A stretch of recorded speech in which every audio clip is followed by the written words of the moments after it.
Alam po nating lahat, sa paghanap na gamit po ang sarili nating effort, hindi po natin natunton ang hinahanap po natin. Alam ko po, bawat isa ay makaka-relate po sa akin.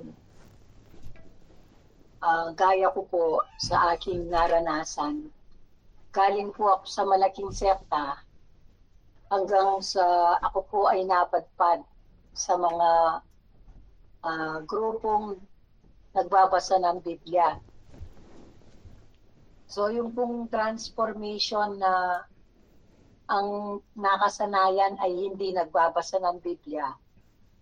Yung pong enthusiasm, yung kasabikan na magbasa ng Biblia noon, akala ko po yun na po yung katotohanan na hinahanap ko.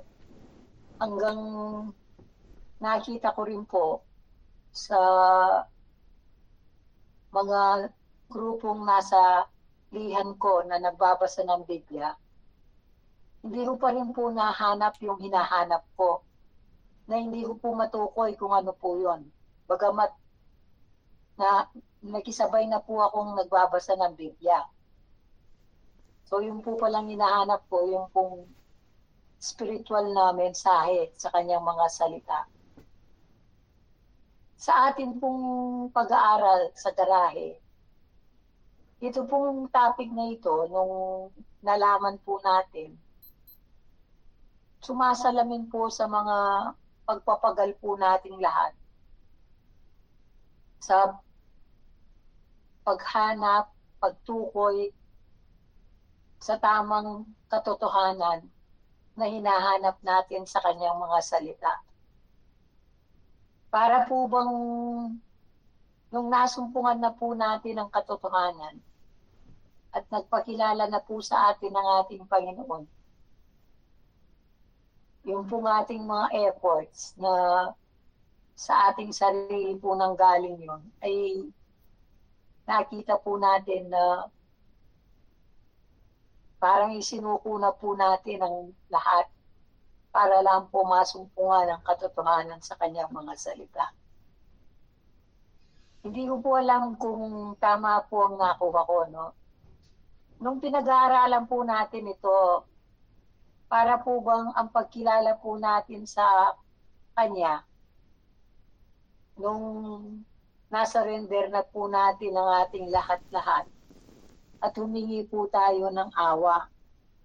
Kaya doon po nakita ng ating Panginoon ang sinseridad po natin sa paghahanap sa kanyang mga salita.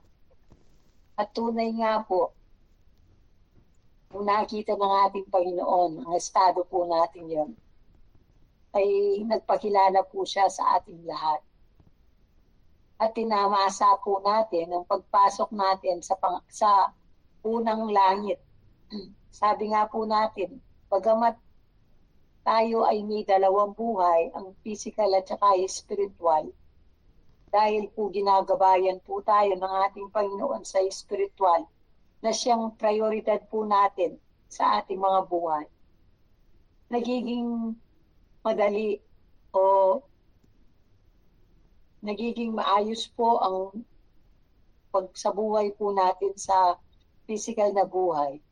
Dahil ang pagiging modelo po niya bilang anak, nung siya ay nabubuhay dito sa mundo, ay siya pong naging gabay natin. Siya pong naging guide kung paano po natin isabuhay ang ating mga physical na buhay. Ngayon po, correct niyo po ako kung tama po yung nakukuha ko. Ngayon pong lumabas na naman po itong paksang ito, hindi po pala minsanan na nangyayari po itong paglapit natin sa ating Panginoon. Yung una pong paglapit po natin na nagsusumamo sa kanyang awa. Yun nga po yung sinasabi kung bakit tayo ay naging mabiyaya, maggrasya nakapasok po tayo sa unang langit. Pero dahil nga po meron pa tayong free will, hindi po naging smooth sailing. Gaya po ngayon ng ating mga buhay. Hindi po lahat ng panahon ay nakikita ng ating Panginoon yung kababaan. Palagi ko nga pong binabanggit, maaaring nagtitipon-tipon po tayo ngayon sa pamamagitan po ng revelasyon ng ating Panginoon sa paggamit sa mga kapatid na ibibigay po niya ang mensahe. Pero alam po nating lahat, ang katotohanan, bawat isa po sa atin ay may kanya-kanyang level ng kababaan. At ang Diyos lamang po ang nakakakita nun. Kaya ito po yung katotohanan. Maaaring napapakinggan po natin ang mensahe. Pero ang iba po sa atin, pagkatapos po ng 4 na buwan, doon pa lang po siya magiging malinaw. Iba po sa atin, pagkahiwa-hiwalay po natin, dala-dala na po niya yung mensahe, naintindihan na po niya.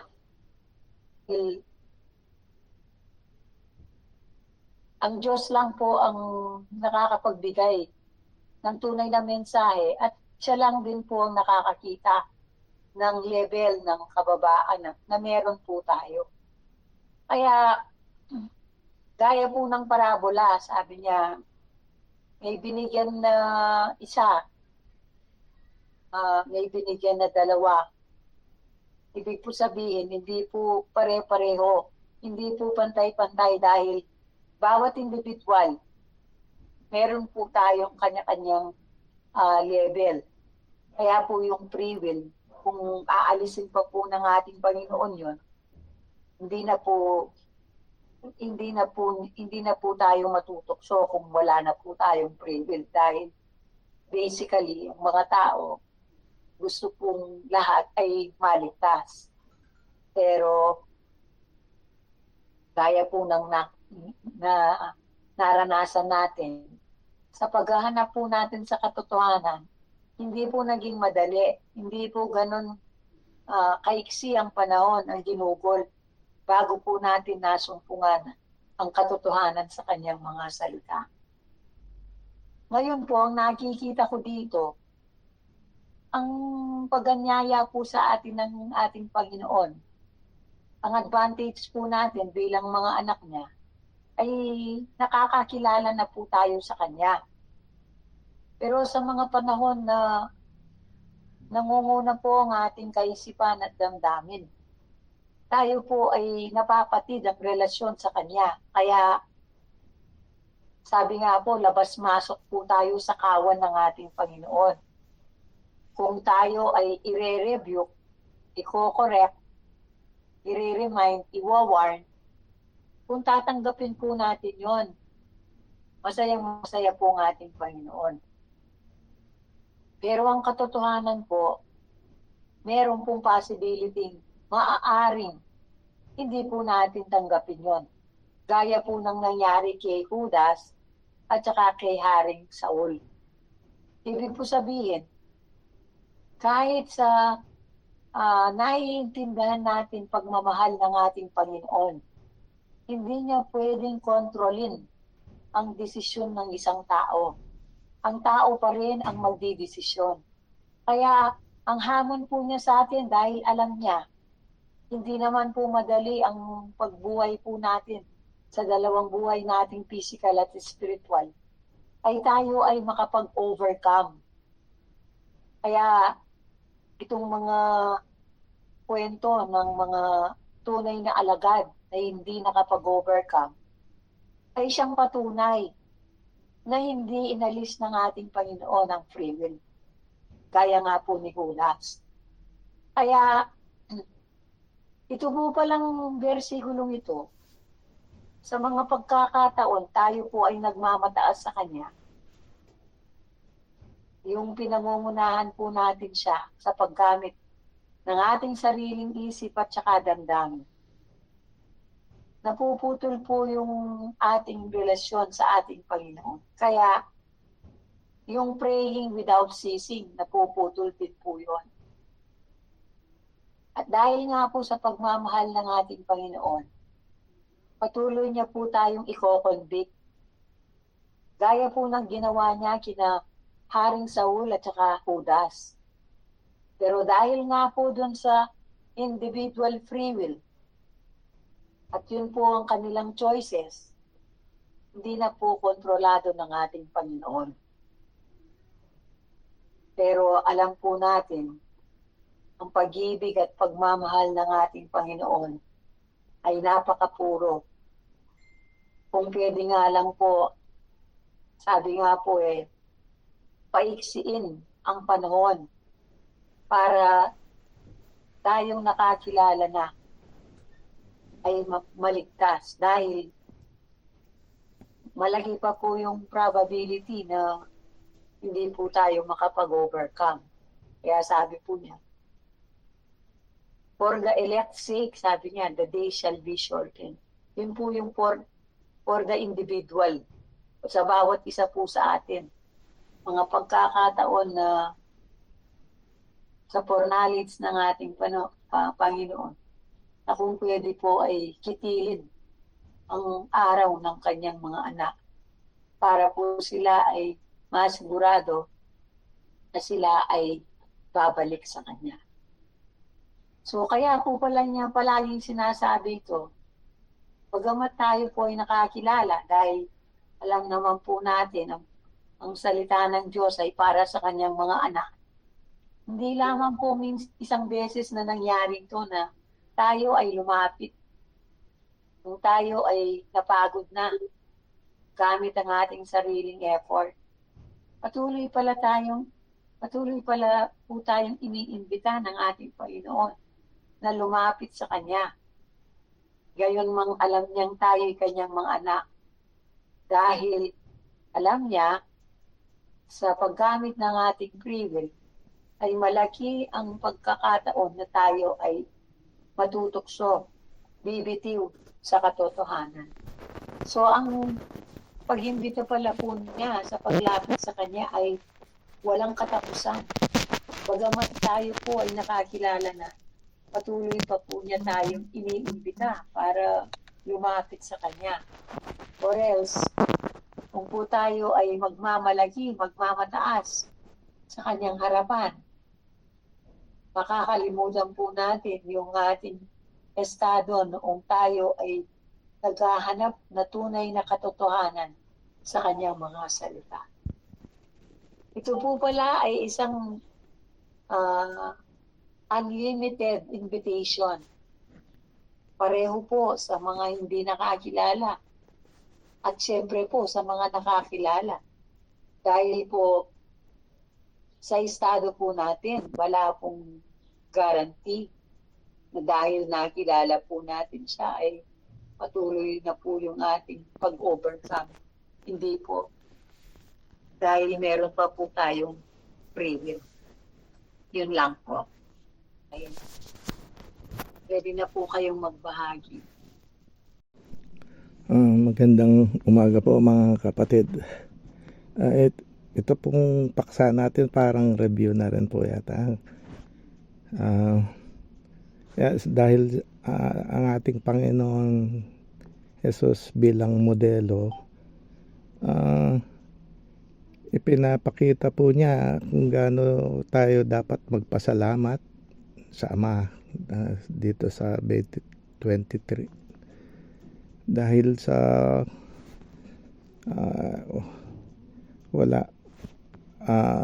dahil po walang hanggang pagpapasalamat sa ating Panginoon dahil sa nagpakilala siya sa atin, na nakita po tayo na ang kalooban po natin ay magpakababa bilang isang bata. At ang pagpapasalamat po ay nakita rin po natin sa First Thessalonians, yung prayer without ceasing. At in everything give thanks. Sa lahat ng bagay po dapat magpasalamat sa ating Panginoon. At nais ko rin pong magtanong dito sa 27. Ibinigay na sa akin ng aking ama ang lahat ng bagay. Ano po kaya itong ibig sabihin ng ating Panginoon dito? Salamat po. Dito po sa tinanong ng ating kapatid na si Brother Val, yung ibinigay na sa akin ng aking ama ang lahat ng bagay. Kasi po nung naalala ko, nung nakilala siya ni Pedro, ang pagkakilala niya sa ating Panginoon Jesucristo, nakita na niyang buo eh. Nakita niya kung sino. Kasi kung titignan mo yung nakasulat dito, katulad ng paniniwala ng mga sekta, merong ama, merong anak. Pero nung magpakilala siya kay Pedro, nakita niyang buo kung sino ang ating Panginoong Jesucristo. Nakita niya, siya mismo ang ama. Nakita niya yung mga dalawang papel ng ating Panginoong Jesucristo.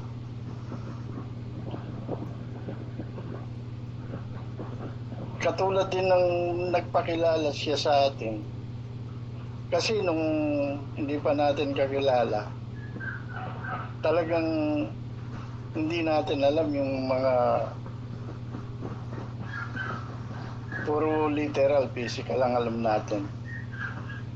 Pero nung magpakilala na ang ating Panginoong Jesucristo, hindi galing sa ating sariling kakayahan yun, kundi talagang kapahayagan ng Ama.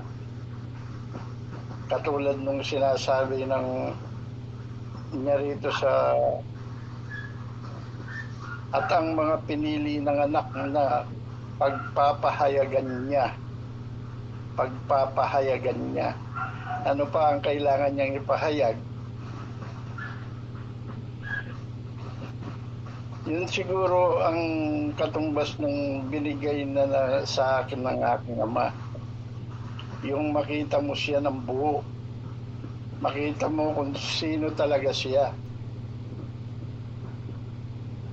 Kasi pag ginawa niya yun, hindi manggagaling sa, katulad ng kay Pedro, hindi galing sa sarili niyang kaisipan yun at laman, kundi pagpapahayag ng Ama sa kanya kung paano niya makikilala itong taong Jesucristo.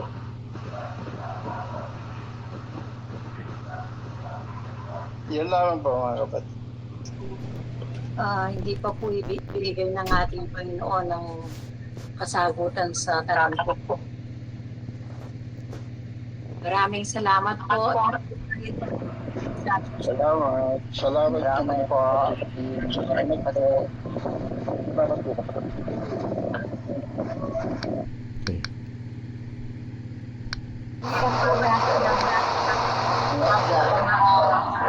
Paksano ni Sanggit po dito po sa Mateo chapter 11 verses 25 to 27. Sana po ang gagamitin po ng ating Panginoon para may pahayag ang kanyang mensahe dito sa mga versikulong ito ay tunay na makapagbahagi po sa atin para po tayo ay maliwanagan sa paksang nabuksan.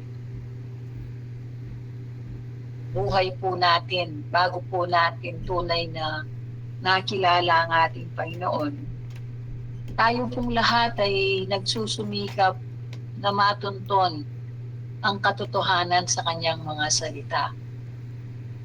Noong pong nasumpungan po natin ang pamamaraan ng Panginoon, gaya po ng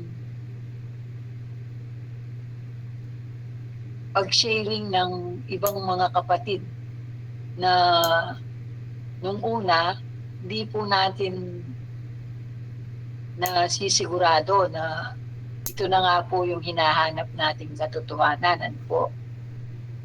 Kung bakit po sa bawat araw ng mga buhay natin na noong una ay natiyak po natin na tayo ay may spiritual na buhay.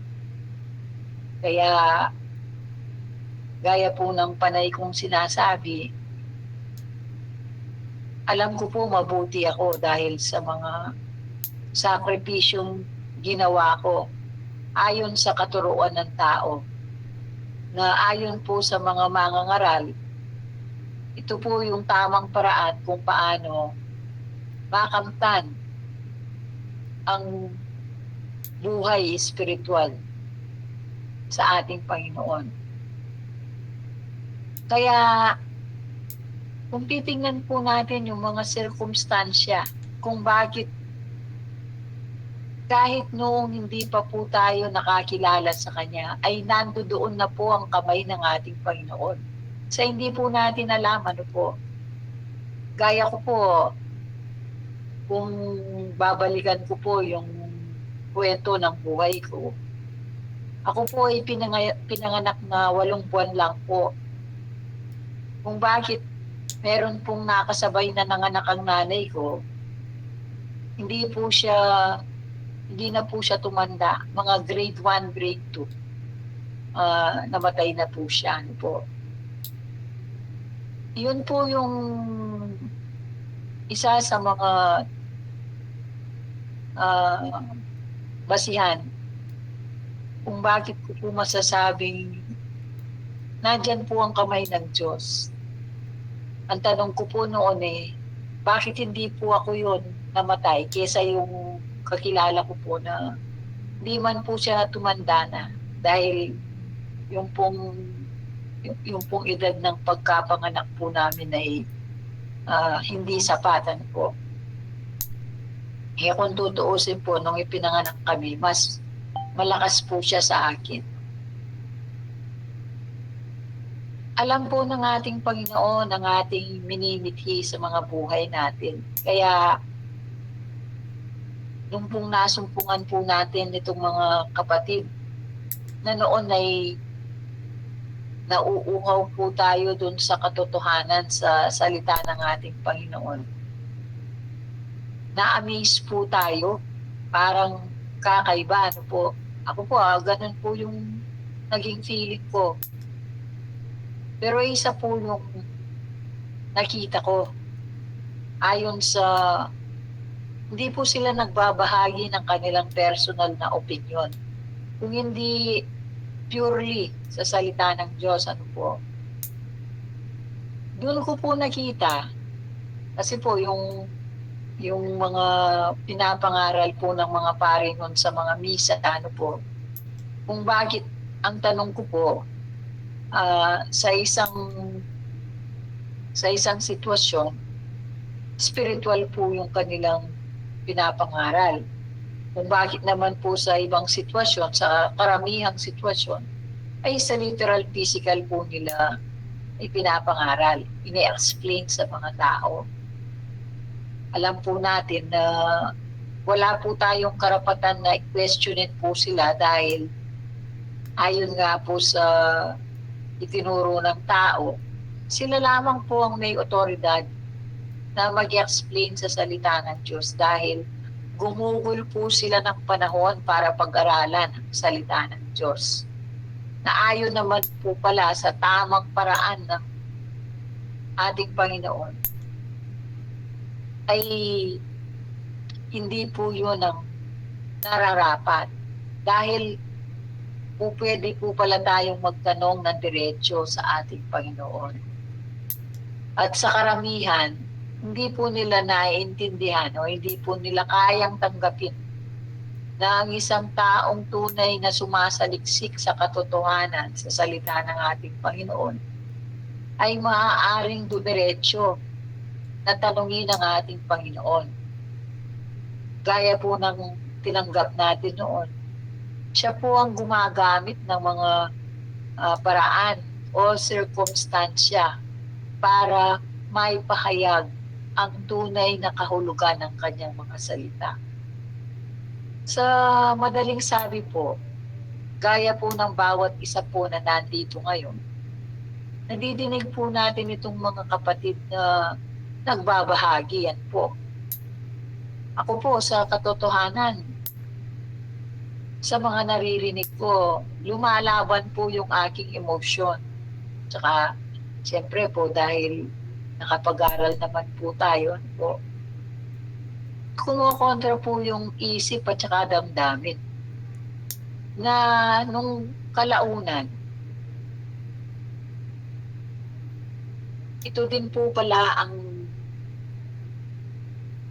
ang isip na ito at damdamin ng tao, ang siyang ayaw ng ating Panginoon sa spiritual na bagay.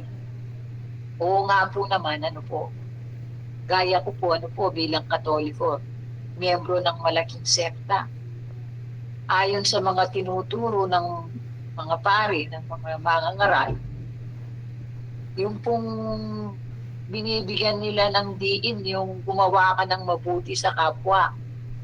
Kahit misteryoso ang Diyos na hinihirang mong minamahal mo, basta nakikita sa iyo yung kabutihan na nakikita ng mga sentido.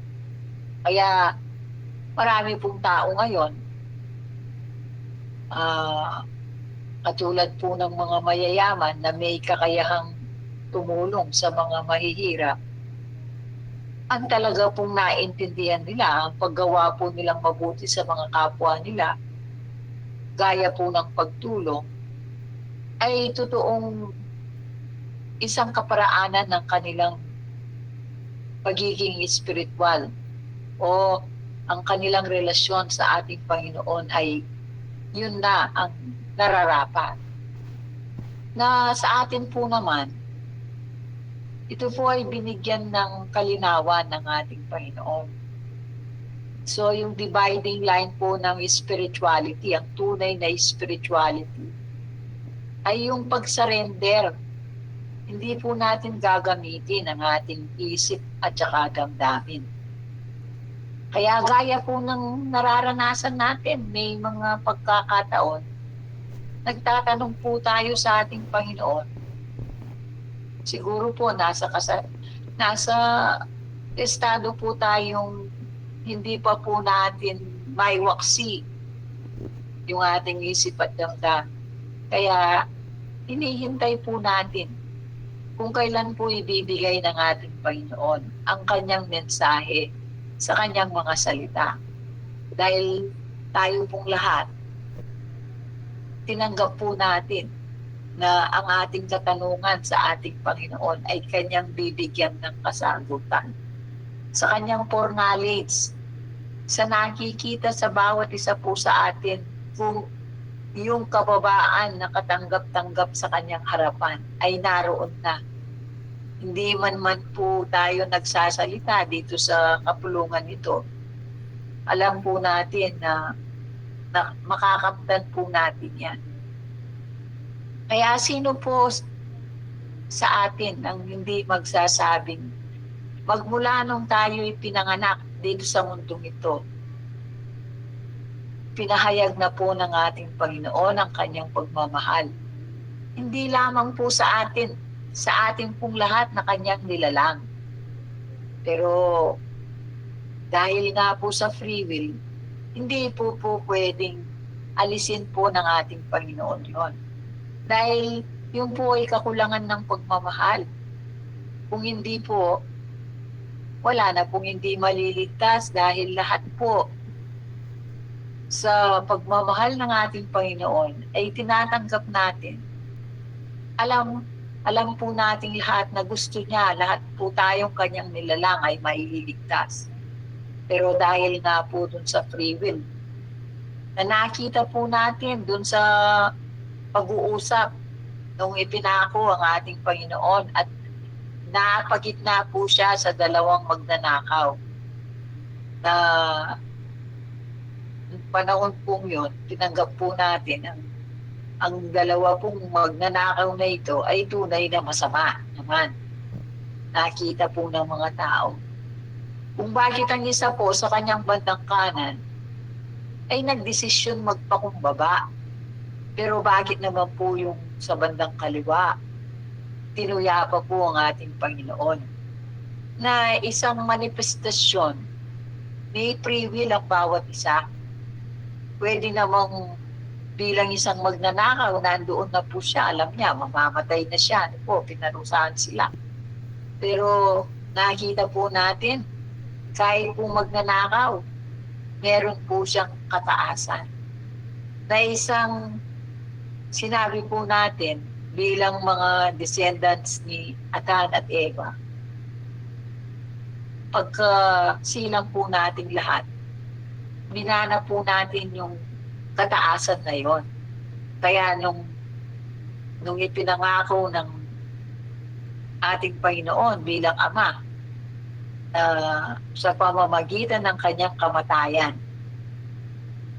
ay isang patunay na ang mga taong magdidesisyon na tatanggapin ang tunay na Diyos ay babalik yung tree of life na nawala sa kanila nung nagkasala ang ating mga magulang. Kaya ito pong tinatanong ngayon, bagamat tayo po ay nakakilala na po, hindi po yan guarantee. Anay ko po sinasabi yan. Dahil may mga basihan naman po tayo, gaya po ni Haring Saul at saka ni Judas. Si Judas po, nitong huli, meron pong isang usapin sa grupo namin. Hindi po nila maintindihan ano po yung naging kasalanan ni Judas, pero tinatanggap po nila na hindi po naligtas si Judas. Nung isang beses po, meron po kaming isang kasamahan, ano po siya, saksi ni Jehovah. Ang sinasabi lang po dun sa sharing, na nagmataas si Judas, kaya ipinagkanulo ang ating Panginoon. Ang tanong naman po ng isa, sabi niya, nagka-remorse naman, sabi. Nung naririnig po natin sila,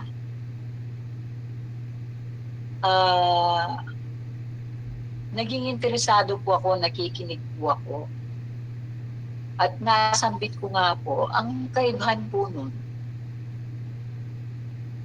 ang isang tao maaaring magmataas at pag siya ay kinokorek ng ating Panginoon, tatanggapin niya ang pagmamataas, magsisisi at gagawa siya ng paraan para manumbalik yung kababaan. So mawawala, iko-correct niya yung kataasan. Gaya po ng mga apostoles, ano po, sabi po ng pag-aaral po natin, wala naman pong nakitang perpekto, pasaway po lahat sila po. Ang nangyari kay Judas, nalungkot siya, na-recognize niya na nagkasala siya. Ang diferensya po ng, sabi ko po dun sa para kung nagde-debate na sila dun sa, ang kaibahan po nun, nalungkot lang siya. Hindi po siya gumawa ng paraan. Hindi po siya nagsisi. Sa katotohanan nalaman niya na nagkasala siya, yun lang, nalungkot lang siya. Pero wala siyang ginawang paraan para i-correct na yun. Gaya po ng ginawa ni Haring Saul. Kaya tayo pong lahat, napakabuti po ng ating Panginoon. Pag nakikita po niya tayo na may kataasan na po tayo, parang tinatapik niya po tayo sa ating katawan, sabi niya, o medyo sumosobra na. Kaya bawat isa po sa atin, sabi po natin, pag na-prioritize yung spiritual, yung per 7 nagiging at stake, nagiging nabubulabog yung ating mga buhay. Parang nawawala yung peace. Pero tayo pong lahat, nung nakakamtan natin ang first 7, dito pa lang po sa mundo ito, puspus po tayo ng biyaya. Kahit po nahihirapan po tayo sa physical life po natin, pero dahil nakamtan po natin yung first 7, ginagawa po natin, sinusundan po natin yung modelo natin sa physical life. Yung papel bilang anak ng ating Panginoon. Kaya, sabi nga po ang ating buhay spiritual, hindi po siya consistent, hindi po siya constant at one status. It's a cycle. Yung pong magmamataas po tayo, kung makokonvict po tayo, magsisisi tayo, babalik po tayo sa kababaan, hihingi po ng awa sa ating Panginoon. Ibibigay po ng ating Panginoon yung kapayapaan. Doon po natin nakikita ang pagmamahal ng Diyos ay walang hangganan. Kaya alam po natin, nung nagkasala si Judas, kinoconvict, nire-rebuke po siya ng ating Panginoon. Doon pa lang po sa Last Supper, sinabihan na po siya. Pero hindi po naaantig ang Judas. So ibig po sabihin, hindi lamang po si Judas, yung pong ibang mga alagad, gaya po ni Pedro, sabi po ng ating Panginoon, nidi-deny siya bago titilawok ang manok. Pero, pasaway din po si Pedro, hindi po niya tinanggap. Umiral po yung damdamin niya, ayaw po niyang masaktan ng ating Panginoon. Pero ano po nangyari? Hindi po pwedeng maging sinungaling ang ating Panginoon. Nangyari nga po yun. At kaya, nako-convict po ang mga alagad at nakakabalik po sila. Kaya, gaya po natin ngayon, bawat mensahe ng ating Panginoon ay sa i-improve sa ating purification process. Dahil ang Diyos lamang po ang nakakakita ng estado ng bawat isa sa atin kung kailan po tayo ready. Siya lang po nakakaalam nun. Ang mga kapatid po natin na nauna po sa atin, sino pong nakakaalam na gano'n na po yung estado nila. Kaya gayon man sila ay physically absent dito sa mundong ito, tayo po ay nakikishare sa ligaya na nakakamtan ng ating Panginoon dahil alam po natin nandoon na po sila sa second heaven. Kaya sana po ang sino mang gagamitin ng ating Panginoon na maipahayag ng kanyang tunay na mensahe sa kanyang mga salita. Dahil itong kanyang mga salita ay tunay na contribute sa purification process po natin para sa pagharap po natin sa ating Panginoon ay katanggap-tanggap at siya lamang po ang nakakakita. Yun lamang po. Pag-share sa inyo, no? Ako po ay lumaki rin na ng bata ako, maagang nawagila sa magulang, sa ina, sa 3 taong gulang. So sa aming pagkamatay ng aming ina, kaming dalawang magkapatid na isang babae at ako, ay lumaki sa aking lola. Doon ko po nalaman dahil panahon na yun, ang mga ilaw noon, mga lampara pa lang, tuwing pong matutulog kami, nagro-rosaryo kami. Alas 7 ng gabi, dapat nasa bahay na kami. Ganun po yung kalakaran namin ng bata kami. Lumaki po akong Katoliko pero hindi po ako ganun nalaman ko lang po sa school yung mga communion, pangumpisal, mga ganyan. Hanggang sa age ko pong 16, na nagsarili na ako sa buhay. Sabihin, umuwalay na ako sa mga tiyahin kong nag-alaga sa akin. Nagtrabaho na ako kung saan. Hanggang sa, yun nga, sa aking gusto kong mangarap na makatapos ng pag-aaral. Sinikap ko pang makatapos ng pag-aaral. Yun nga, hanggang sa dumating noong 1986, nung naikwento ko nga, na dahil siguro sa dami ng hirap na pinagdadaanan ko noon, nag-aaral ako, nagtatrabaho. Minsan kung naitanong nga kung totoo ba, doon ako unang nagano ng bigyang maliit. Tapos yung mga kapatid nga sa akin, napadaan sila. Eksakto naman, nasa daan ako. Tinanong nila ako, sabi niya, ayaw mo ba sumama sa amin? Bakit saan po kayo pupunta? Doon nga sa garahe, kina Brother Neno. Sa next week po noon, doon ako sumama. Hanggang sa umaten-aten ako roon. Dahil hindi pa rin kilala ang Panginoon. Wala pa akong alam sa ganyan. Nagiging lang ako doon. Hanggang sa naging ako sa pagbabasa ng Biblia. Bumili ako ng mga Biblia ko. Isa nag-share ako sa mga katrabaho.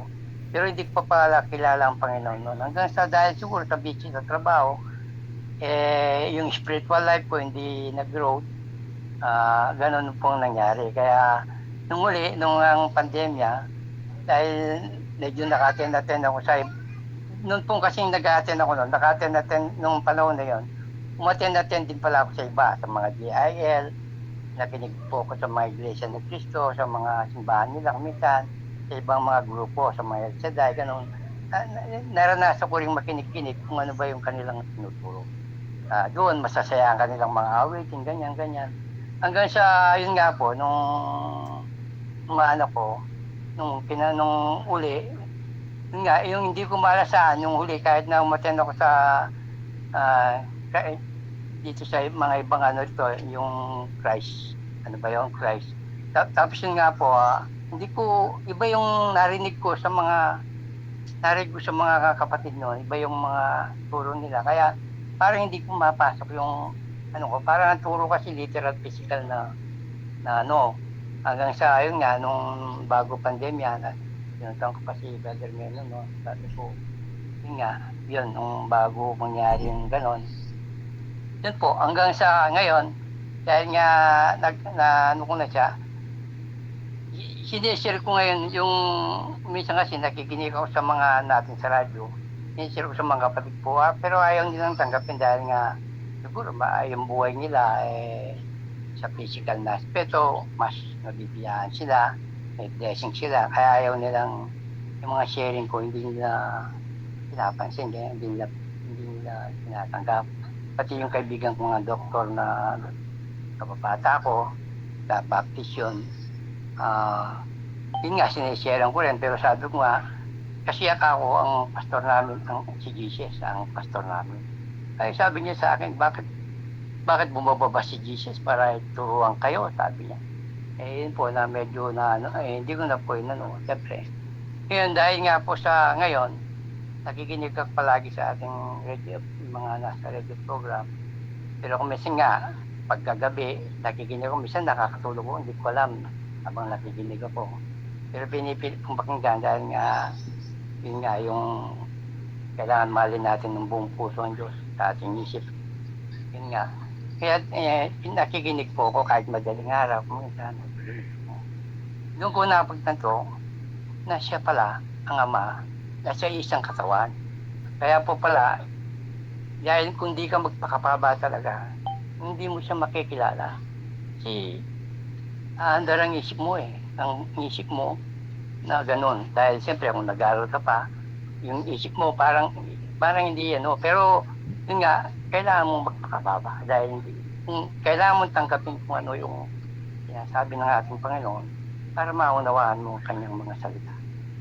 Kaya ngayon po, may sana, sabi ko nga, siya pala talaga nasa isang katawan pa siya. Siya pala ang anak, ang role niya, ganun pala yung role niya. Kaya po yung mga iba, ito ng mga kapatid ko na hindi nga nila physical, ayaw nilang, siguro hindi nila maunawaan yung mga sinishare ko sa kanila, ganyan.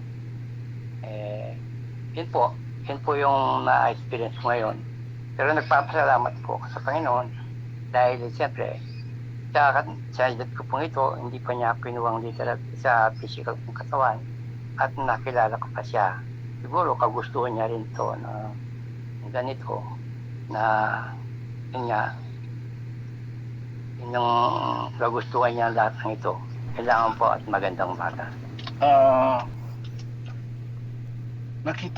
Nakita ito ni Yesu Kristo, no, kapatid. Nakita ni Yesu Kristo yung inilihim ng Ama, yung mga bagay na inilihim sa mga marurunong tsaka at matatalino, sabi niya. Si Yesu Kristo, siya ang ating modelo, kapatid. No? Ibig sabihin, ituturo niya sa atin yung mga bagay papunta doon sa kaligtasan, parang ganun. Sinabi ito ni Yesu Kristo o nakita ito ni Yesu Kristo, kailangan pala, kapatid, makita rin natin to, na makita natin na yung mga bagay na espiritual hindi pwede sa mga marurunong o matatalino. Yung palang sinasabing matatalino, marurunong, dito yung pwedeng tao, no, kapatid? Tao, no, kapatid? Dahil pag ginamit natin ang ating isip, magkakaroon ng ibang paliwanag ang salita ng Diyos. Kaya siguro inilihim ng Diyos sa mga marurunong o matatalino yung mga bagay na espiritual. Unang-una, wala tayong kakayahan na magpaliwanag sa mga salita ng Diyos dahil espiritu siya. Ang Diyos lamang ang pwedeng magpaliwanag sa mga bagay na espiritual dahil ang Diyos ay espiritu, no, kapatid? At sinasabi rin dito, kapatid, kailangan pala maging tayong bata o sanggol para magpakilala o para makita yung mga bagay nito. Kagaya ng isang sanggol, gusto ng Diyos yung wala tayong nalalaman, wala tayong kakayahan, yung pala yung hinahanap ng Diyos at sumisimbolo yon sa pagpapakumbaba. At yun ay nakita natin sa ating modelo na si Jesus, no, kapatid? Pinakita niya yung bagay na pagpapakumbaba dahil nagkatawan ng tao ang Diyos sa magitan ni Yesu Kristo na anak, pero siya'y mababa. Kung titignan natin, siya isang Diyos, pero siya'y nagpakababa, no, kapatid? Para turuan niya tayo papunta dun sa kaligtasan, dahil yung pala ang sikreto, yung kababaan o yung maging isang sanggol, kapatid. Tignan po natin. Tayo, kapatid, magmula nung makakilala natin ang Panginoon, sapagkat meron nga pala siyang dalawang papel na ginagampanan. Yan ay nahayag sa atin sa pamamagitan ng himalang galing sa Diyos. Kaya magmula noon, bawat sinasabi at ginagawa ng Panginoong Yesus, tinitingnan muna natin kung alin sa dalawang papel ang kanyang ginagamit, upang kung ito ay sa kanyang papel na Ama, pupurihin natin siya at pasasalamatan kasabay ang paghingi ng habag sa kanya. At kung ito naman ay sa kanyang papel na anak, tutularan nga natin siya bilang modelo ayon sa unang Pedro 2:21. Dito maliwanag na ang Panginoong Yesus nagsalita dito sa verse 25 sa kanyang papel na anak. Magpapasalamat siya sa kanyang ama.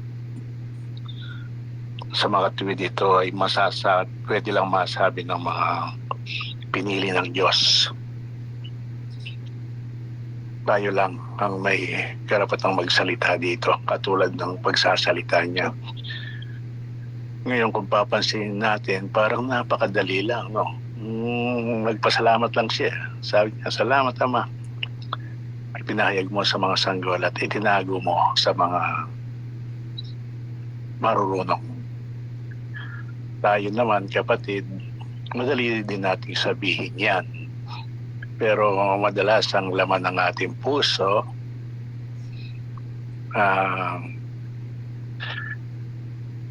sabi nga ng Panginoon, huwag niyong adlangan ang mga batang maliit na lumapit sa akin. Ipinakita nga niya mga demonstrasyon kay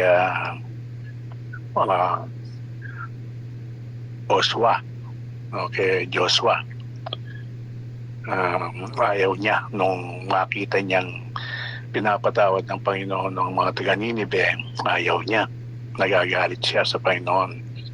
Nakita rin natin yan sa mga apostol. Ayaw nila nang makita nilang lumalapit si Maria Magdalena. Ganyan din si Saulo na naging Pablo. So makatwid ito palang pagsasabing, maraming salamat Ama at ipinahayag mo sa mga sanggol. Hindi siya madaling sabihin. Dahil ang laman ng ating puso, hindi siya ganyan. Pero ang Panginoon, yung sa Kanya tunay. Yung sa atin, kung sasabihin man natin ngayon yun, baka hindi siya tunay. Dahil hindi siya ang laman ng puso natin. Ngayon, at itinago mo, sabi niya, nagpasalamat din siya. Salamat Ama at itinago mo sa mga marunong. Tayo naman, parang kabaligtaran, no, kapatid. Kapag nag-evangelize tayo, kung titingnan mo ito, nasabi ng Panginoon dahil nag-evangelize siya o nagbabahagi siya sa mga kambing. At ito ang lumalabas sa kanyang bibig. Ngayon, tayo naman, kapag nag-evangelize at ang ating nakausap marunong, parang pinipilit pa natin o kaya nilalabanan natin siya. Dahil alam natin kasi yung sa atin katotohanan yung sa kanya mali. 100% tayo dyan eh. Pero kung minsan, imbis na kayahan na lang natin siya. Sabi nga ng Panginoon, kapag hindi kayo tinanggap, umalis kayo. Iwan nyo sila at ipagpag ninyo ang alikabok sa inyong mga paa. Pero hindi nga ganun ang ginagawa natin. Alam natin na siya ay marunong, pero parang gusto pa natin makipagdebate sa kanya. Dahil nga alam natin nasa katotohanan tayo. Kaya itong sinasabi dito pa lang sa verse 25, mga kapatid, ang nakikita ko, ang tinutukoy ko, ibig sabihin, itong sinabi ng Panginoon hindi pala madaling makita ng Diyos sa ating puso. Madali lang natin itong sabihin, pero wala pa sa ating puso. Pero alam niyo kapatid, siguro ang Diyos nang makakalam. Sabi nga ni Brother Boy, palagi sinasabi ni Brother Boy yung salitang yan, ang Diyos ang makakalam.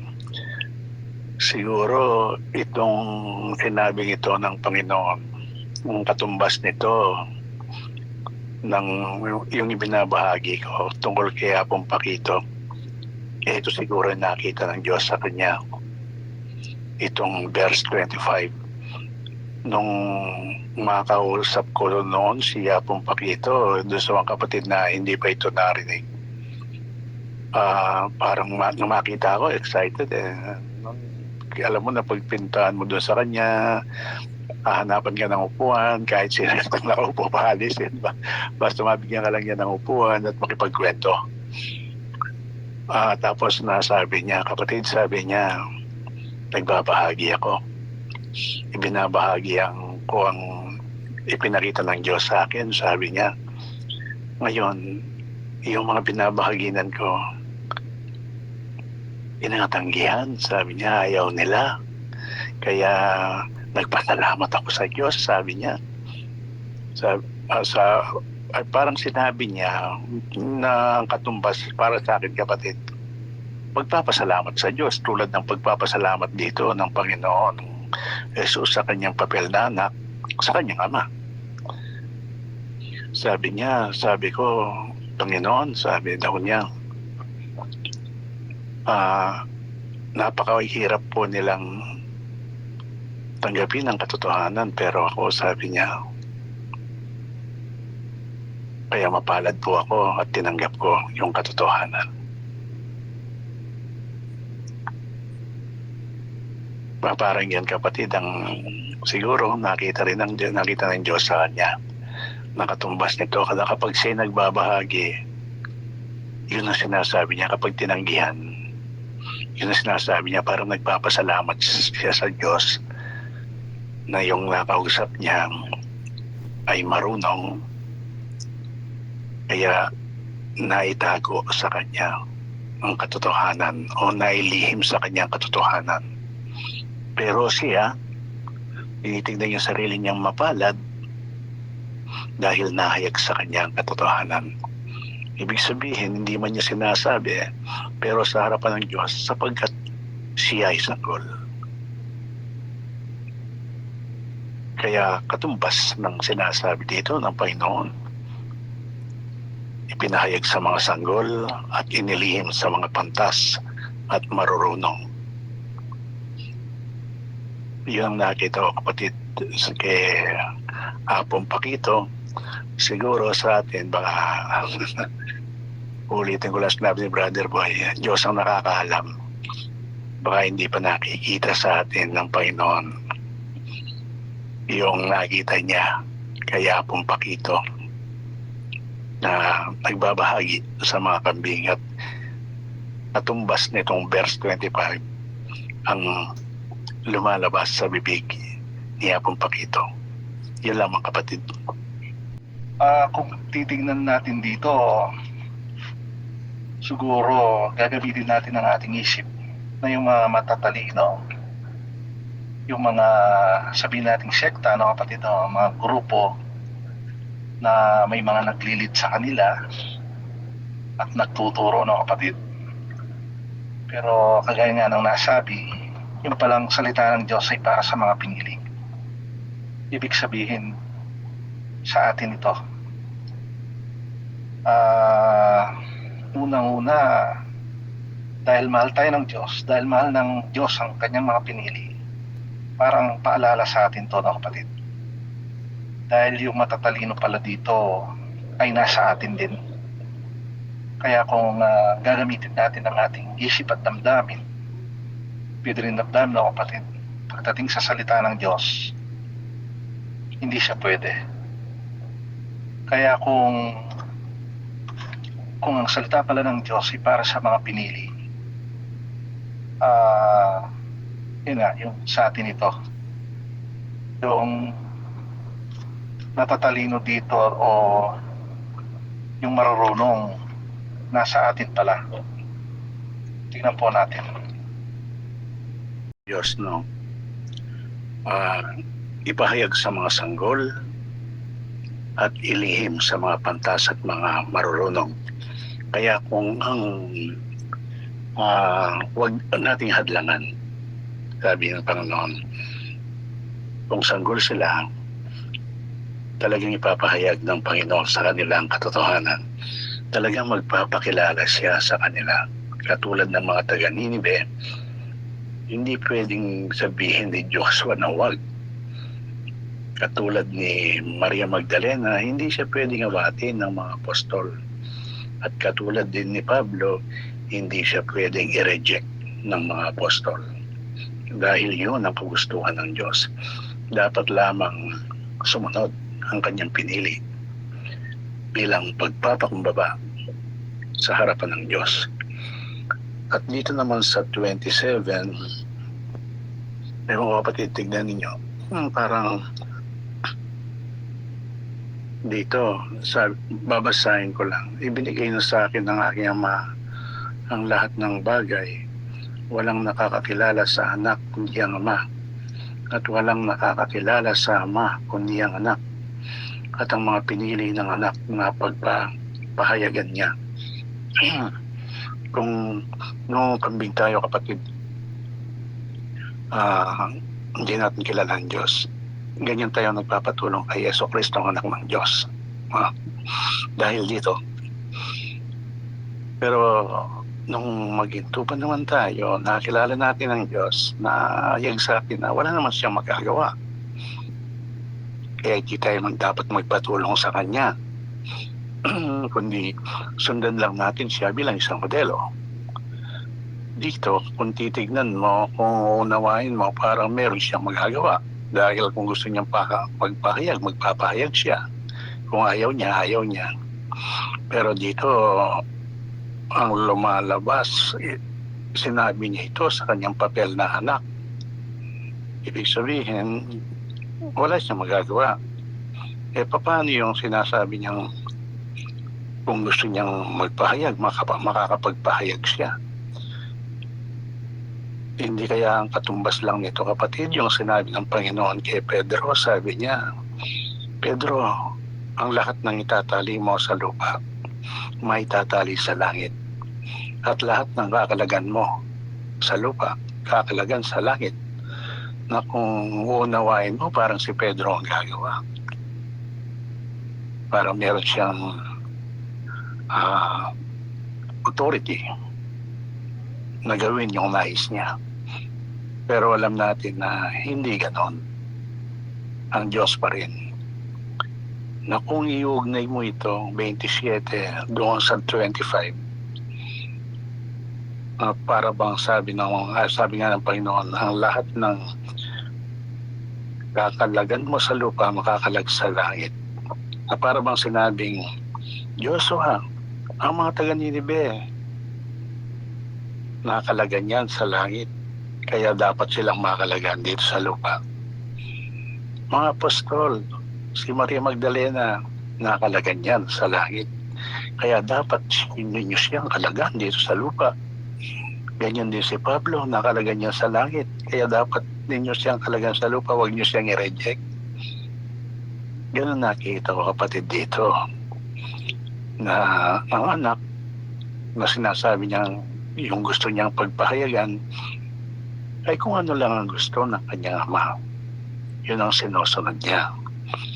Kung ang isang tao naghayag ang Diyos sa kanya, nakilala niya ang Diyos, hindi siya hadlang. Yun nakikita kong katumbas nitong verse 27 na para bang yung iniutos ng Panginoon kay Simon Pedro at dito ginawa na pala ng Panginoon. Kung iyon inutos ng Panginoon kay Pedro sa papel na ama ng Panginoon, siya pala mismo, ang Panginoon, sa kanyang papel na anak, sinunod na yung ipinag-utos niya kay Pedro na alam naman natin ipinag-utos niya sa lahat ng kanyang mga pinili. Kaya siya ay nagsisilbing modelo sa kanyang papel na anak, ipinapakita kung paano niya tuparin yung ipinag-uutos niya sa kanyang papel na ama. At tayo lang ang nabigyan ng mata na nakakakita. Tayo lang ang nabigyan ng pandinig na nakakarinig. At tayo lang ang nabigyan ng bibig na makakapagsalita tungkol diyan. Kaya itong nakikita kong tinatalakay natin mga kapatid, patungkol ito sa evangelism na alam natin magmula, ewan ko kailan pa nag-umpisa to, ba't palaging evangelism ang pinupuntahan ng ating tinatalakay kapagkat mahalaga pala ang evangelism. Inihahanda tayo ng Diyos bago niya tayo isugo. Dahil talagang isusugo niya tayo. Para kapag isinugo niya tayo, kumpleto. yung mga pangaral niya, yung turo niya, sapagkat ayaw niya tayong matulad kay Haring Saul at kay Judas nang isugo sila. Parang kinalimutan yung mga habilin, yung mga itinuro, kaya nahulog. Kaya tayo kapatid, kung paano tayo tinuturuan ng Diyos magmula pa nung magmula pa yung mga topic natin na pupunta o nauwi sa evangelism, ganyan din niya tinuruan si Judas at si Haring Saul. Marami siyang itinuturo pala sa kanila bago sila isinugo. Kung paano ginagawa ng Diyos sa atin ngayon, marami siyang itinuro. Kung titignan mo, iba-ibang bersikulo, pero parang pinapaalala lang niya, parang sinabi na niya, pinapaalala lang. Kaya kung kinalimutan pa natin, siguro tayo na may kasalanan, o hindi natin kakalimutan, talagang susuwayin lang natin siya. Pero hindi siya nagkulang. Yun ang napapansin ko kapatid, ibang bersikulo pero minsan pareho lang eh. Kaya parang ipinapaalala lang na huwag mong gagawin to. Tapos sa ibang pagtalakay natin, ibang bersikulo naman, ganun naman, huwag mong gagawin to. Dahil magiging delikado ka kapag ginawa mo ito. Parang paalala lahat. Kaya kung kalimutan siguro, malayo kapatid. Susuwahin, pwede ba? Dahil hindi nagkulang ang Diyos. Kaya itong pinatalakay natin, parang ipinahayag na niya, kaya lang ipinapaalala niya na ipinahayag na niya ito. Pareho lang ng mga nakaraan. Walang pinag-ibang. Dahil ayaw nga niya tayong lumuway o wag na matulad kay Haring Saul at kay Judas. Yun ang nakikita ko dito kapatid. Tagapagturo natin ngayon, kapatid, walang iba kundi ang Diyos. Parang minsan kagaya ng nasabi ng kapatid, ganun din ang nakukuha ko, brother. Ganun din ang nakukuha ko sa yun yung nasabi ng kapatid. Kaya ang salita pala ng Diyos hindi kailangan imemorya, kapatid. Parang gano'n. Titingnan lang ng Diyos kung tatanggapin natin o ipapaliwanag natin sa sarili natin. Parang gano'n, kapatid, kung magpapakumbaba tayo. Ang salita ng Diyos pala siyang, dahil ang salita ng Diyos ay Diyos, kailangan pala kung tanggapin natin ang kanyang salita, parang tinanggap na o nakilala na natin ang tunay na Diyos, parang gano'n. At ang kanyang salita ay siyang pagsubok sa atin kung tatanggapin natin, kung ipapaliwanag natin sa sarili natin, kapatid. Hindi naman pala kailangang i-memorya. Tignan po natin. Pinaalala muli ng Diyos sa atin ito dahil nakikita pa rin niya sa ating puso na talagang hindi pa natin natutupad yung sinabi niya, huwag mo ating lumapit sa akin ang mga maliliit na bata. Yan lang kapatid. Tata na to. Dahil kanina nasabi, ang mga salita ng Diyos ay para sa mga pinili, kapatid. Ibig sabihin, nakikita ng Diyos sa atin na tayo matatalino at matalino, kapatid. Baka ginagamit natin ang ating talino. Yun ang nakikita ng Diyos. Kaya, kagaya ng nabanggit, ito yung ipaalala sa atin, kapatid. Parang sinasabi ng Diyos sa atin, ginagamit mo pa ang karunungan o yung talino. Dahil yung salita pala ng Diyos ay para sa atin. paalala ng Diyos sa bawat isa sa atin. Tignan po natin. Tsaka si Haring Saul, kabilang kaya ito sa kanila yung marunong at saka yung matalino? Dahil yung nabanggit na dalawa kapatid, sila ay nakilala nila ang Diyos, no kapatid, kagaya natin. Pero nung sila ay nagkamali, pumasok kaya itong sa kanila, yung marunong at saka yung matatalino? Dahil alam naman natin kapatid, si Judas, siya ay nagdala ng supot, no kapatid. Pero maganda ang kanyang layunin para ipamigay sa mga tao, parang gano'n, no kapatid. Tsaka nung sinabi ni Yesu Cristo na isa sa kasama niyang kumakain ay sasawsaw o makikisalo sa kanyang plato, parang gano'n, no kapatid. Sinabi na ni Yesu Cristo yun, pero nagkisawsaw pa rin si Judas. Yun ang pagkakamali ni Judas na pinayag ng Diyos sa atin. Dahil hindi pwedeng sumawsaw si Judas sa ating Diyos, parang gano'n, no kapatid. Kasama kaya yung pagkakamali ni Haring Saul tsaka ni Judas sa marurunong o matatalino, o paano nila nagamit itong dalawang bagay na to? Pwede rin natin sabihin ayaw ng Diyos, pinapaalala niya na ayaw niyang gamitin natin ang ating isip at damdamin sa pagbabahagi sa katotohanan sa kanyang mga salita. Nakita nga yan kay Joshua, no? Siguro si Joshua merong inanakit sa mga taga Ninive, kaya ayaw niya. Ganon din siguro ang mga apostol kay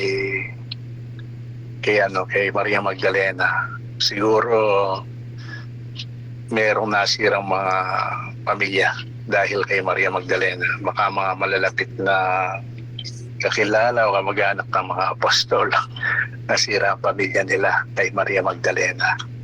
Kaya ayaw din nila. Ganon din kay Saulo na naging Pablo, na alam natin pinapersecute niya ang mga pili ng Diyos. Kaya ayaw nila. Ginagamit nila ang kanilang isip at damdamin. Ayaw ng Diyos. Ipinapaalala. Kaya nung gawin niya, nangyari sa ulat ni Judas, bagamat hindi na nga nagkulang ang Panginoon, pero ikinatama pa rin sila. Nire-rebuke sila ng Panginoon para sinabing, di ba, sinabi ko na sa inyo, huwag niyong gagamitin ang inyong isip at damdamin. Paulit-ulit ko yung sinabi bago kayo sinugo. At ngayong nagamit ninyo, pinapaalala ko sa inyo, o inilalantad ko sa inyo na nagamit ninyo. Bakit ayaw niyong tanggapin? Bakit ayaw niyong magpakumbaba? Ako ba'y nagsisinungaling? Hindi ba, sabi ko, ako ang katotohanan? Bakit ayaw niyo akong paniwalaan? Hindi kaya ganun, kapatid. Sila pala ang pwedeng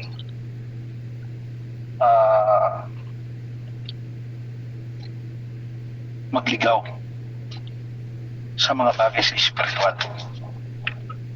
Sila ang pwedeng taga-akay ka nga, no? Pag ginamit ang matatalino ng tao tsaka yung dunong. Kaya pinapakita ng Diyos dito na kinamumuhay na itong dalawang bagay na to. Kundi kailangan maging sanggol talaga. Dahil sanggol, wala siyang magagawa ng kapatid. Wala siyang magagawa. Kaya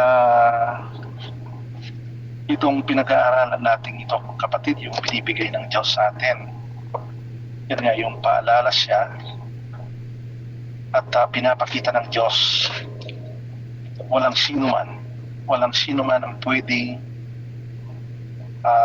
sumausaw o magpaliwanag sa salita ng Diyos. Yun, yung magpaliwanag sa salita ng Diyos. Kaya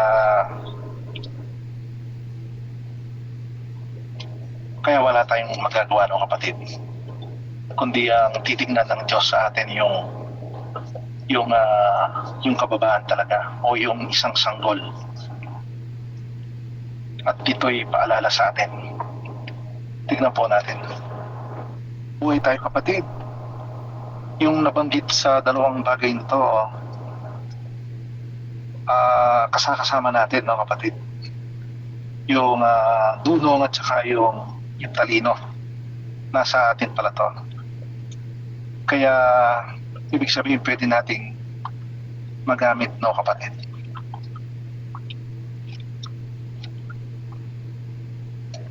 Nung nagkamali si David, kapatid, nung una nilabanan niya si Goliath, no, kapatid, at wala tayong marinig kay David, kundi ang laban niya ay para sa pinupuri niyang Diyos. Lalabanan ko si Goliath sa magitan ng kapangyarihan ng Diyos, parang ganon. Nung panahon na yon, siya ay bata. At nanalo si David sa laban nila ni Goliath. Pero nung siya ay isang hari na, mula pagkabata hanggang sa pagtanda niya, kasama niya pala itong talino na to, tunong. Kagaya ng nasabi ng kapatid, nung nakita niya si Batseba, siya nagkamali, no, kapatid. Pero dahil mahal ng Diyos ang kanyang pinili, inutusan niya yung si Propeta Nathan, no, kapatid. At may binigay na mensahe patungkol kay David. Ang sinabi ni Propeta Nathan, nalimbawa niya yung isang dukha na mayroong tupa, parang ganon, at kinuha yung tupa. At sinabi ni David, kailangan na panagutan niya yun o mamatay siya, parang ganon. At sinabi ni Propeta Nathan, ikaw yun eh. Dahil pala si David, kinuha niya si Batseba, ginamit niya ang kanyang isip. At siya rin ang dahilan para mamatay ang asawa ni Batseba, no, kapatid. Ibig sabihin, ginamit ni David ang kanyang dunong, ang kanyang talino, papunta doon sa ikakapahamak niya. Pero dahil, kagaya ng nasabi, mahal tayo ng Diyos, pinalalahanan niya tayo sa talatang ito, at narinig natin kay David narinig natin sa bibig ni David na pinupuri niya ang Diyos. Tingnan po natin. Panginoon, sa pagpapahayag sa katotohanan sa kanyang mga salita. Na ngayon, nahayag nga sa atin na talagang isusugo niya tayo kung paano niya sinugo ang kanyang mga alagad. Pero bago yon, talagang nagbigay siya ng mga habilin paulit-ulit. Kung paano siya nag-aabilin sa atin ngayon mula pa nung mapunta sa evangelism ang bawat pagtalakay natin, ganyan din siya nag-abilin sa kanyang mga alagad noon. Kaya hindi na pala natin pwedeng idahilan sa kanyang nakalimutan ko po. Ngayon, kung sakasakali, talagang nagamit pa natin ang ating isip at damdamin sa pagbabahagi sa katotohanan sa kanyang mga salita o sa gagawin nating evangelism o ginagawa nating evangelism, ilalantad pala niya tayo para aminin sa kanyang harapan na tayo ay gumagamit ng isip at damdamin. Kaya dito sa sistema, sasabi nating sistema ng Diyos o pamamaraan ng Diyos para tayo ay mailigtas niya. Talagang kung mahuhulog tayo, kapatid, katigasan na lang ng ulo ang iiral sa atin. sapagkat ang lahat ay ginawa pala ng Diyos ayon sa kanyang foreknowledge. Kaya kung tayo ay matutulad kay Haring Saul at kay Judas, katigasan na lang ng ulo talaga.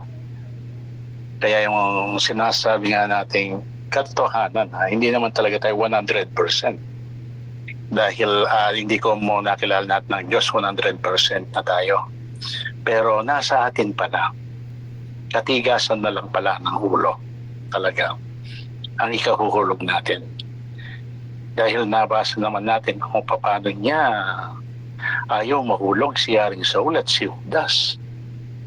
Nire-rebuke sila, pinipilit pa sila. Parang ang ginagawa ng Diyos talagang lahat nung dapat gawin, ginagawa niya para hindi mahulog yung dalawa. Pero dahil nga sa katigasan ng kanilang ulo, napahamak sila. Kaya tayo ganun din, kapatid. Kung tayo ay nangangamba, baka hindi nga tayo 100%. Pero sa atin pala manggagaling yan. Matigas na lang talaga ang ating ulo kapag tayo ay napahamak pa. Dahil himala ang pagkakilala natin sa Diyos. At ang himalang yan ay patuloy niyang ginagawa sa atin. Kaya katigasan na lang talaga ng ulo ang ating ikapapahamak. Yun lang mga kapatid, tingnan nyo kung tama yun. Tingnan natin yung mga Israelita nagpumilit na humingi ng karne sa kanya. Tingnan natin kung di ba palagi natin nababasa yun. Nababasa natin o ipinakita sa atin ng Diyos kung paano niya sila hadlangan doon sa kanilang gusto na bagamat sa kanilang pananaw mabuti, pero sa Diyos hindi. Dahil ikapapahamak nila. Alam natin kung paano ginamit ng Diyos si Moises para awatin sila. Ganyan pala ang pag-ibig ng Diyos sa atin, ang pagmamahal niya. Pero sa katigasan talaga ng kanilang ulo, napahamak sila. Yun lang pala talaga ikapapahamak ng mga pinili ng Diyos. Ang Diyos hindi magkukulang kailanman. Pero tayo, kapag tayo ay nagmatigas at pinipilit natin yung sa atin, parang hindi natin tinatanggap yung sinabi niyang walang mabuti, wala, kahit isa, walang maghanap sa Diyos, wala. Katigasan na ulo, kapatid, ikapahahamak na lang natin. Yan lang mga kapatid. Mga kapatid, idagdag ko na rin ito, kapatid. Tingnan natin ang Panginoong Yesus sa kanyang papel na anak. Noong nananalangin siya sa hardin ng Getsemani. Noong sabi niya, Panginoon, kung po pwede po, ilampasin niyo sa akin ang sarong ito. Para sabi ng Diyos siguro sa kanya, huwag matigas ang ulo. Kaya doon niya sinabing, sige po, kung ano yung gusto niyo siya matutupad at huwag yung sa akin. Hindi nagmatigas ng ulo ang Panginoong Yesus sa kanyang papel na anak. Hindi tulad ni Haring Saul at ni Judas, talagang nagmatigas ang ulo. Kaya tayo talaga, kapatid, kapag sinabi pala ng Diyos na huwag matigas ang ulo, tanggapin na natin. Yan lang, kapatid. Mga kapatid, idagdag ko na rin ito, kapatid. Tingnan natin ang Panginoong Yesus sa kanyang papel na anak. Noong nananalangin siya sa hardin ng Getsemani. Noong sabi niya, Panginoon, kung po pwede po, ilampasin niyo sa akin ang sarong ito. Para sabi ng Diyos siguro sa kanya, huwag matigas ang ulo. Kaya doon niya sinabing, sige po, kung ano yung gusto niyo siya matutupad at huwag yung sa akin. Hindi nagmatigas ng ulo ang Panginoong Yesus sa kanyang papel na anak. Hindi tulad ni Haring Saul at ni Judas, talagang nagmatigas ang ulo. Kaya tayo talaga, kapatid, kapag sinabi pala ng Diyos na huwag matigas ang ulo, tanggapin na natin. Yan lang, kapatid. Ating Panginoon, sa ating kanyang pinakilala ang kanyang sarili sa atin habang tayo po ay nandito sa mundong ito. Kaya ito po ay napakahalagang bagay sa pagtahak natin papunta sa pagiging overcomer po natin. Napakabuti po niya at ipinahayag na naman po itong napaka-importanting bagay sa mga buhay nating espiritual. May mga katanungan pa po ba, mga kapatid? Okay na po ba tayo? Okay na, sis. Maraming salamat po. Thank you po. Salamat po. Salamat po mga kapatid. Salamat po. Salamat po.